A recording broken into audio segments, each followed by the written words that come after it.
Ladies and gentlemen, boys and girls, and especially you, nephew, welcome back to another Union Arena video. Now, this one, it's a little bonus video for y'all. This is definitely a meme deck. This does not have the support it needs to be actually competitive, but I just wanted to see if I could steal a couple wins with a deck like this. So this is essentially our 104th Cadet Corps deck, but I teched it out with the food cards. So most of these cards are the same from that video. So if you haven't seen that video, go ahead and check that one out. It really goes over what the 104th Cadet Corps is good at, which is swarming the board and getting multiple attacks in per turn. But we're really just going to focus on these extra cards today. So one called Sasha. This is also why I wanted to make this deck. Sasha is one of my favorite characters in the anime. Yes, I've seen the anime. I know what happens to her. We're gonna ignore that. But Sasha is one of like the funniest characters in this anime, and it needs funny characters because God is it depressing. But our one called Sasha is a searcher. You search the top 7 cards for a food affinity type card and add it to your hand. And if you added a card this way, you put one into your sideline. Our 2 called Sasha is choose up to one other, or choose up to one 104th Cadet Corps. Jesus, these ads.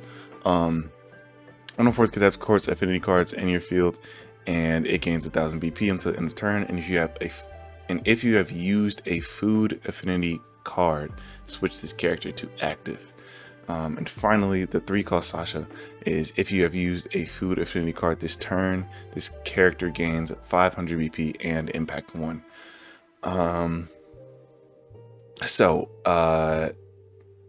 All these cards are correlate with this food affinity type card. Now you might be wondering, which one of these cards in the deck is a food affinity card? There's only 4. There's only this esteemed potato from the funny scene where she's in the lineup eating the potato. But this is an event card, the only food affinity type card in existence for this deck.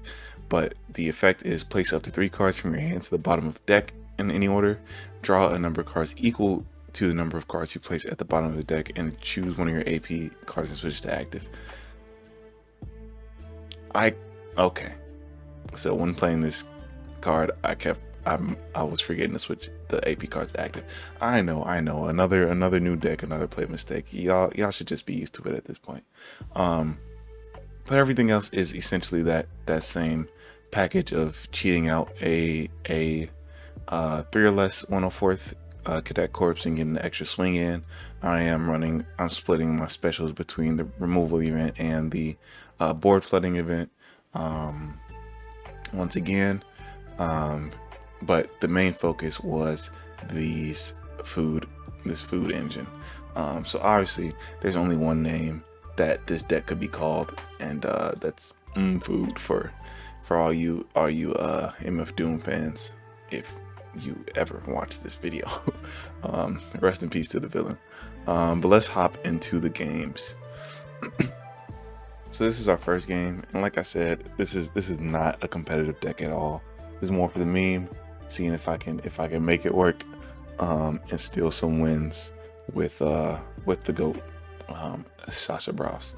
So our first game here, we go up against a I think yellow deck. I'm pretty sure it's the yellow greed deck, similar to what I was playing a couple videos back. And yeah, now that he plays out the Ling, it's definitely that deck. I forgot to put it in 2x speed, so let me do that because I was doing a lot of reading.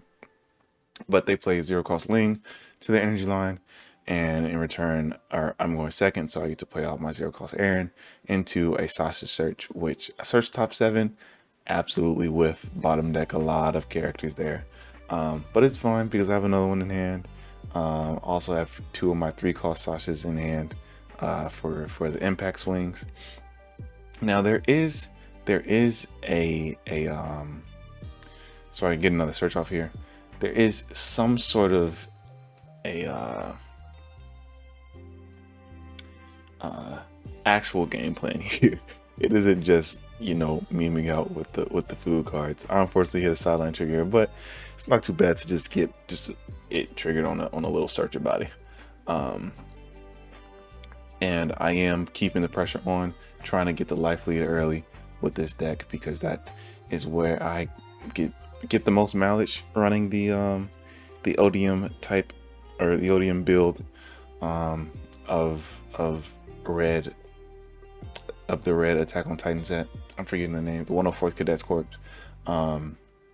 Yeah, so you can see I'm just pushing things up to the front line, getting these free swings in, chipping away at their life, especially because I can still play things on curve. And so I'm filling out my board here with a bunch of really little bodies. These are 4Ks at this point, at least on my turn. These are 4Ks, but I don't have my raid errands in hand to really capitalize on the one that I set up at the beginning of the game. But yes, the game plan. So the reason why I'm running the raid errand and the ODM event is for these Sasha Browses here. So these, if I have used a food or if I use the food event, cheating out these bodies are 4Ks with impact. So the idea is Raiden Aaron, he has impact with 4K.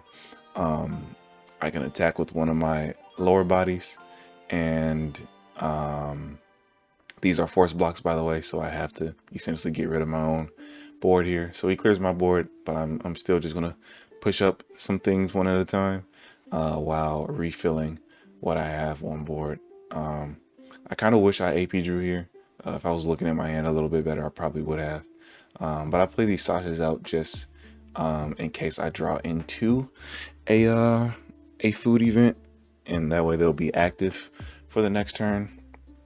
But I do get to buff up this Mikasa by 2,000 with both of these genes, and she also has a 500 bonus just if there's 5 or more 104th Cadet Corps.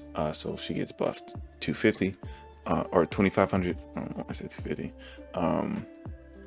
But yes, so the idea is using this Aaron effect or the ODM gear, movement gear, is using a food token, swinging something on my board, then swinging with 4K impact with Aaron, cheating out or taking away one of the swings, cheating out this card, which is another 4K impact, sort of by surprise.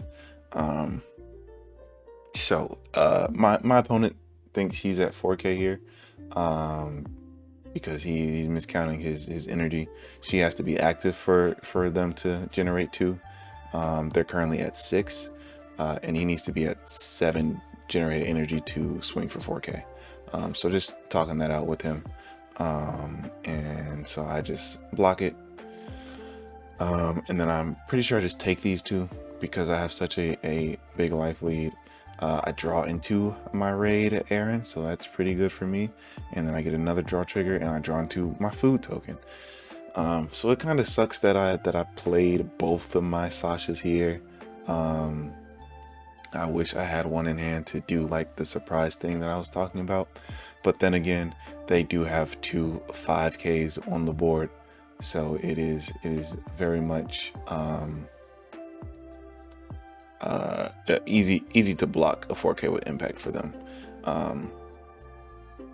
So I use the event here. I bottom deck one of my cards to draw 1, and it is into another Sasha, but it is not the Sasha I want to use this turn. I probably could have, because she would have came in, since I used the event, she would have came in as active. I would have had a 4K, 4K, 4K, and or 4K with impact, and she could have buffed herself to 4K. So maybe that was the play, to play her first. Actually, no. I know what the play is. I'm gonna let it play out. Oops. I punched my microphone. But I rate the Aaron out, buffing him up to 5k, so there's no free blocks. And then I believe I buff up the Mikasa here. This is actually wrong. I should be buffing up the Sasha because she has impact this turn, but I forgot about that when I was playing this. This is my first time playing this deck. But I should have buffed her up to 5k with impact so I can guarantee them taking 2 lives, because now they can block and just lose a body instead. But if I'd used this Sasha, so yeah, that was the play, to swing out, swing with one of my characters, swing with the Aaron, put one to the top of my deck, play out this Sasha. A food card has been played this turn, so I mean it doesn't really matter because she will always get that 1000 BP bonus. But if I were to play her, it would have played her as active. So sort of the same thing. I think I should be giving it to, and I mess up here. I should be giving it to my Sasha with impact here, because yeah, this will just get free blocked. So to take this damage, I actually mess up. I forget to target which damage the Aaron is attacking for, so it probably would have been the same one. It was an active trigger. I give it to one of these guys, and then this would have been a free block. This would have been a free block, and then I would have had one more swing. So I actually did mess up here. I should have continued to swing out, but I just let him know that I messed up in choosing the life for Aaron, which is just a sim thing. But because of the active trigger, most likely nothing really changes, but something did. I should have still swung out with both, but it's fine. My buffs all go away now. She loses her impact in 500. She loses her BP boost. He loses his BP boost, and so now I'm just hoping on another food card, either from life because the trigger is a get trigger, or to draw it on an AP draw, because my next draw will be this Mikasa that I put to the top of my deck. But they push up their Mei Chang probably just as a little extra blocker, because they're very low in life, and this is a 5 swinging deck. I can push up this Sasha, swing 4 times, and use my Aaron effect to replace a card, swing for a 5th time. It's very, very, very oppressive. So they're filling up their front line with blockers, as they should, especially because I have no sideline events in hand. I think about blocking this and losing the Sasha, but I decide to take it because I still have the life lead, or I would just be putting the life to even. And good thing I did, because I get the special trigger. I get to sideline one of their greeds, getting rid of one of their 5k blockers, making it easier for my bodies to swing over. Especially with these genes on the energy line constantly giving plus 1k each. Yeah, so they use the greed effect, the win sideline, to trash a card to play out a Ling Yao rested, but when it becomes my turn, it becomes active, so same thing. And I decide to raid out, or I decide to AP draw and then raid out this second Aaron to continue the heavy pressure, and also to reset my what's her name, Sasha here, to put her back in hand. I believe that is the goal here, but I'm also buffing up my impactors to ensure that there are no ways to free block it, and to get them down to 1 life, hopefully this turn. So I decide to attack with the Sasha.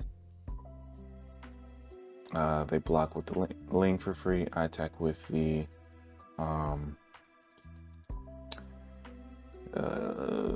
why am I forgetting her name?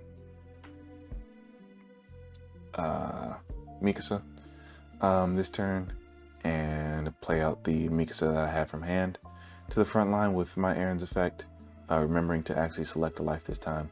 And they get a raid trigger, which is really unfortunate because the reason why I swung with both of my non-impactors first was to force this board state where I can cheat out 2 more bodies with both my Aaron effects, and then getting rid of these 2 blockers as well.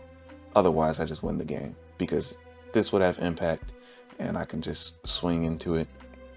They'll be down to 1, and then I'll have 2 more attacks, so they would have to block out with whatever they had left, forcing them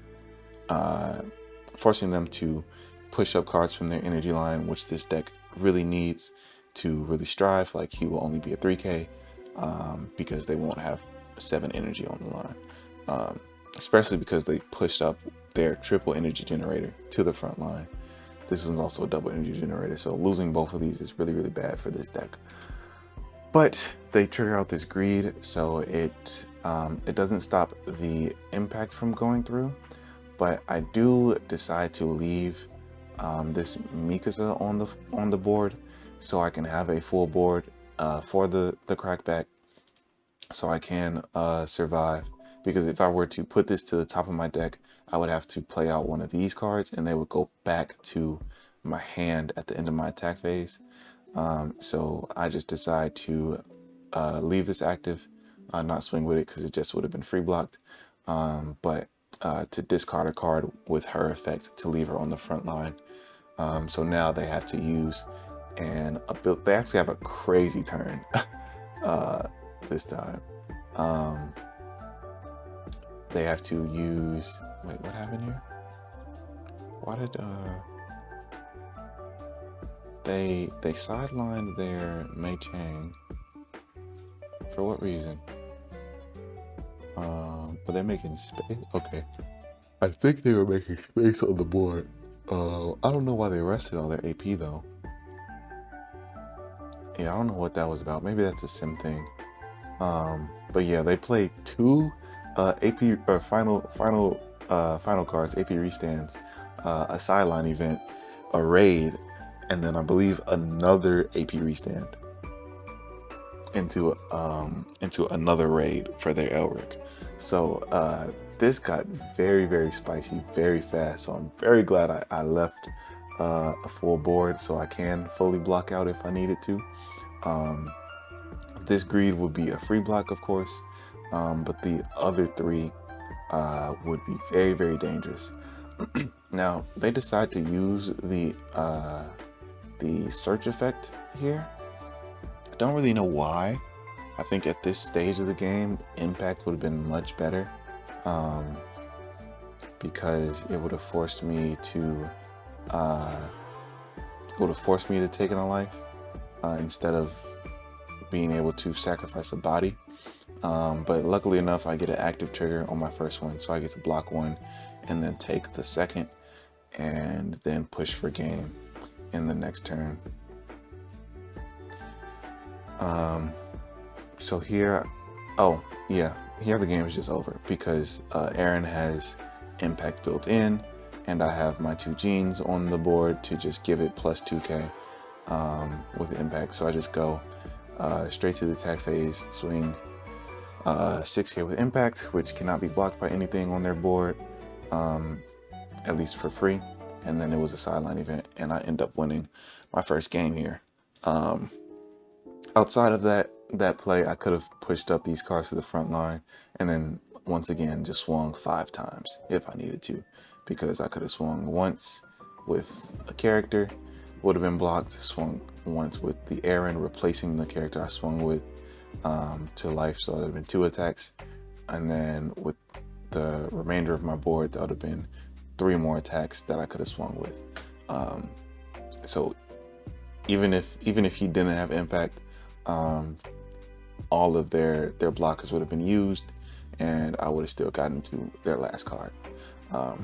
So pretty good game for my first game. I didn't draw the food cards like I planned to, but let's see, this is I believe.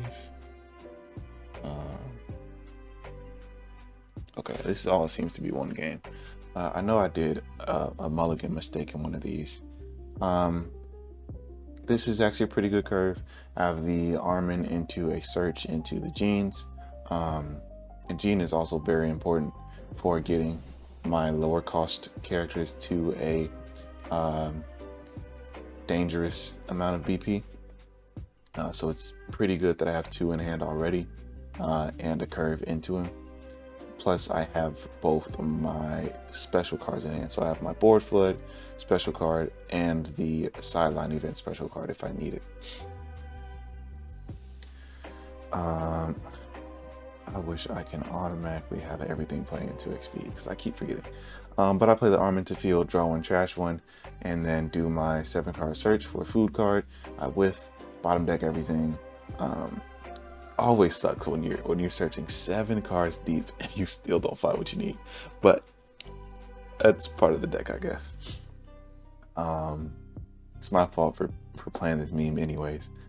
But I do the same strategy as the first one, moving cards up if I need to. Or I was actually looking at this Armin in hand because he has the slightly same effect as the Odium gear where you cheat out an active card to the front. So I thought about leaving her on the energy line, but I decided against it because I have the Aaron that I want to play out this turn and the Gene. And I don't really want to use this Armin, or I don't know if I want to use this Armin effect to search for another character card or to get a free swing in. So I just decide to move it up because I have a 0 cost in hand, so I can refill my energy line playing out the Gene. I give them a raid Kimberly, which is unfortunate because especially into this deck because all of my cards are already very low in BP. And if you don't know that Kimberly effects is on or when played, you can choose one of your opponent's characters on the front line with 3000 BP or less and sideline it. So he really just can remove almost all the cards that I play in this deck outside of the raid Aaron. So they use the raid Kimberly here, sidelining my card and getting their free swing in. They actually use this homunculus a bit early, but it works out for them because they trash a King Bradley, so they get to pick him back up. So it's pretty cool way to search there. A risky way to search, but a cool way to search. I get a color trigger here, and like I said, red color triggers really aren't that good. In my experience, that being a very low experience, but in my experience, red color triggers just haven't been worth a quarter, as my father would say. So yeah, here I search up, I find the food item, but I'm pretty sure I use it here. But like I said, I forget to AP restand. So I draw 2, I get another food, but good thing I have, I already have the 2 targets I wanted to cheat out to the front. And then I can, okay, I think I make a mistake here. I don't think I should have used this at this point. I think the idea behind it was these 2 cards are going back to my hand, and so they would just have more free pressure. But I think I should have used this food. I'm sorry, food event. Bottom deck one of my food events, draw 1, AP restand, then use another one of these ODM gears to further fill up my board, possibly buffing up another character to 4K so I can try to remove him that way and save this 104th Cadet Corps for a King Bradley, because the King Bradley is a 4500 BP. But this currently does give me a lot of pressure, getting more of a life lead, but I do, just remove my entire my entire front line. So there's arguments for either way, but I think I would have played it differently, knowing that this actually AP restands. Um, I was not reading that for some reason when I was playing this deck in 3 separate games. So yeah, it's my own fault. But they do rate in their King Bradley here. And like I said, he has double attack and I have no blockers anyway. So this is just 2 free life they get from me, which is unfortunate. But it is what it is. And then they play out a Envy to their energy line, setting up for an Envy raid and also just getting a bit more energy for the other Bradley that they got off of life. So that's really unfortunate. The final trigger in the wrong spot of my life as normal. But I move this to the front line. I play this arm into the energy line to search this time. So I can ensure that I have an extra target for it because I want to use the ODM gear here. I think here I'm trying to decide if I want to use this Sasha or not. I think if I knew, or if I want to pick up the Sasha or the Mikasa, I decide on the Mikasa because she can stay on the board after I use the ODM gear. But I think if I knew that that the food card did a restand, I would have more than likely picked up the Sasha, because she would have came in as active, essentially all for the same effect of drawing more cards, and then I could have still used this ODM gear event. So I believe I placed 2 at the bottom. Yeah, to draw 2. I placed the other Sasha at the bottom because I'm just going to keep replaying this one, keep bouncing this one back to hand for this next food event. So she does have, she is a 4K with impact currently. She's also, Mikasa is also a 4K, and I'm buffing this one up to a 35. This is also a bad play for me because he is a 45, so he really has a free block no matter who I swing with first. Probably should have been my impact swinger, but I don't think there's any other way this could have been played, especially because they got an active trigger. So I decided to sideline a card with the Mikasa, leaving her on the board as a blocker if I need it because I'm getting low in life as well. But mostly this Sasha will be the blocker if I'm allowed to do so, if they don't sideline it. So now we're just waiting on him. I believe he raids a second King Bradley out here, because he did get 2 off of life. I'm just glad that he didn't have the energy generation to play it on the trigger, but this is still very, very, very oppressive because he'll have another double attacker, 5,000 BP, and a 4,000 or 4,500 BP attacker. Still 2 action points, so a lot left that he can do in his turn. He buffs up the old one, but it doesn't really matter. They're the same card as long as he doesn't buff up both of them. And then they do have a sideline event, so they sideline my Mikasa. And at this point, I'm debating on how much life I want to take. If I want to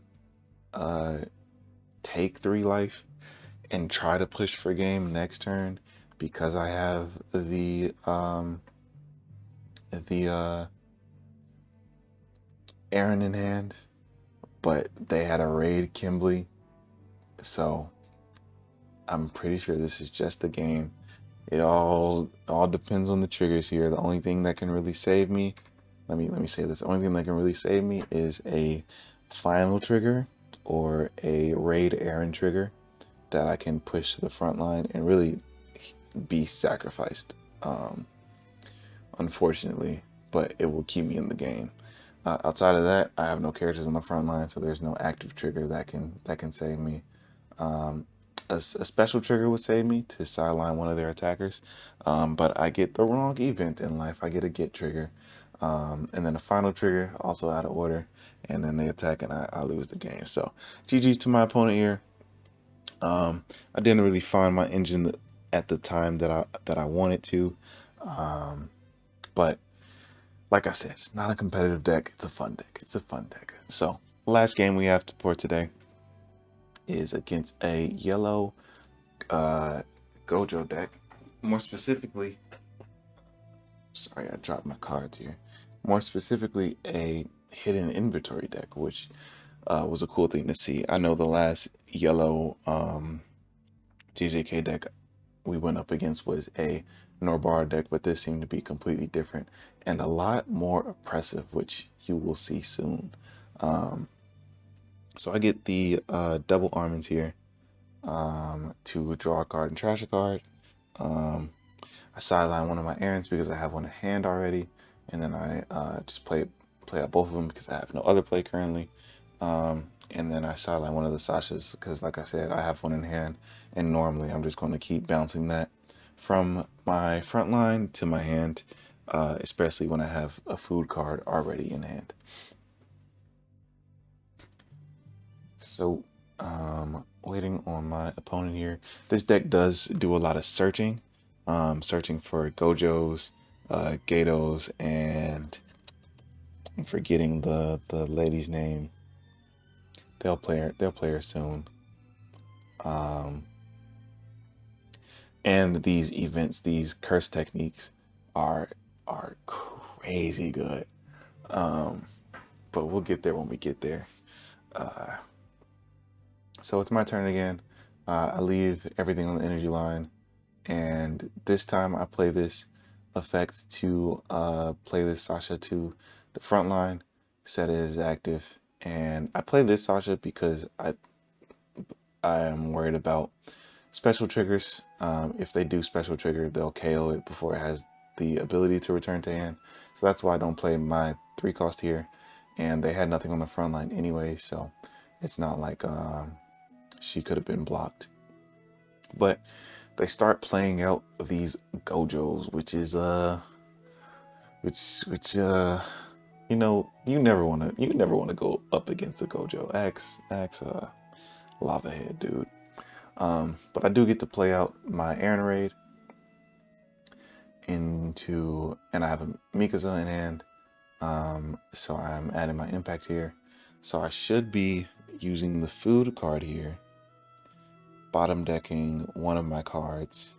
This is the problem I was running into, is whenever I use the food card here, I didn't want to bottom deck a lot of the cards that I had in hand. But I do get my AP restand and just use it instantly because I should not have done that. If I had restood an AP with the latter part of my steamed potato card, that would not have been necessary. So I also play this to the energy line just to set up for next turn, the Mikasa for next turn. But for this turn, this is what I was talking about. So I'm swinging 4K with impact, or 4K just base, then 4K with impact, bouncing this to the top of my deck, playing this out to the front line. And because I have played a food card this turn, this Sasha has impact and plus 500, so another 4K with impact. But as you can see, my hand is also currently empty now. So they really just take all these lives. It was probably because they didn't expect the second impactor to come down. And so I get a very, very early life lead, 7-3. But good lord, do we fear Gojo in this house? They run a lot of events card. I really want to see this deck list and how it plays, because I believe one of these Gojos search for the events in this deck. But yeah, this hollow purple, it's 2 AP, but if Gojo is on your board, it costs 1 less. It does not sideline, it removes them from play. So even if I was playing a deck that could grab him from the sideline. Nope, can't do it. Remove it from play. So, and that also gets past one sideline effects and things like that. So yeah, very, very oppressive. Cleared my entire front line. Even though it wasn't built well anyways, it was just one card. But now I just have to take 3 damage right back, and or I have to take 4 damage, sorry, right back, and like I said, unfortunate red trigger, just not high enough to affect anything, and then I get no trigger there, and I get no trigger here. Yeah, I have to take 4 damage because this Gojo is dealing double damage because a Ghetto is on board or in the same lane as him. So yeah, yeah, that early life lead gone in one turn. So that's extremely unfortunate. I'm setting this to the bottom of the deck because she's no longer coming out active. This one is though, and I debate on playing out this Aaron non-rated just to get a 4K on the board, at least to block out their double blocker. Now they deliberately sacrifice one of their Gojos here, and I mess up. They take the life anyways. I mess up. Oh no, I don't. It has to be 5 or more other 104th cadets for her to get her buff. So I don't mess up here. But they decide to take the life anyways. Going down to 2 and having their hand full. It's also unfortunate that I hit 2 non-trigger cards in my life, so my hand is still really empty. But they get another hollow purple, removing this from play, and this is actually the game. So this Rico, that's the other card that it searches for. Rico, you can rest her to trash a card and set one of your Gojos as active. So this Gojo has impact. This Gojo has double damage. This is a 4K. This is a 3500. There's no way for me to block out of everything properly, especially because they swing in the proper order, making things even harder on me. Yeah, but it was a good game. It was fun while it lasted. They won in 2 turns. I can't even say the only thing that I feel like I was missing from my hand was the genes on the energy line. But I don't even think those would have saved me here. I do get an active trigger, so I get 1 block. So I block here, or no. So this is what I meant by them swinging correctly. If I block here, I take 2 damage and lose the game. If I don't block here, I go down to 1 life, have to block one of these attacks, and then I get attacked for the last life. So they swung correctly. If they swung with this double damager first, there was a chance that I could block out the double damage. She would have survived, got another active trigger maybe on one of these swings, and then blocked out again and lived on 1 life. But they swung correctly. This is a get trigger, and so I just take the life because there's no point in installing the game out any further. But yeah, GG's to my opponents, GG's to all of my opponents today. And I appreciate y'all for watching this little bonus episode for the Attack on Titan set list. So that is all the decks that I wanted to go over for this set. I'm excited to see what people cook up.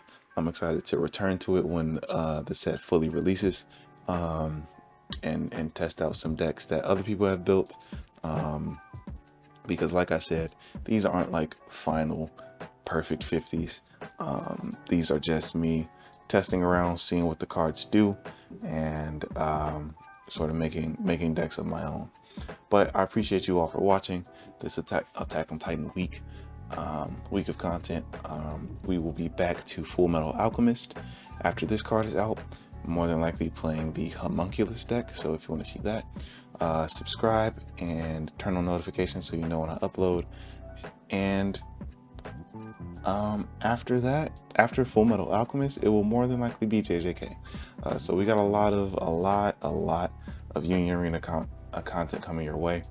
So if you like the video, leave a like, and if you like me breaking down these deck lists and sharing my experiences, go ahead and subscribe. Outside of that, I will see you all later. Good.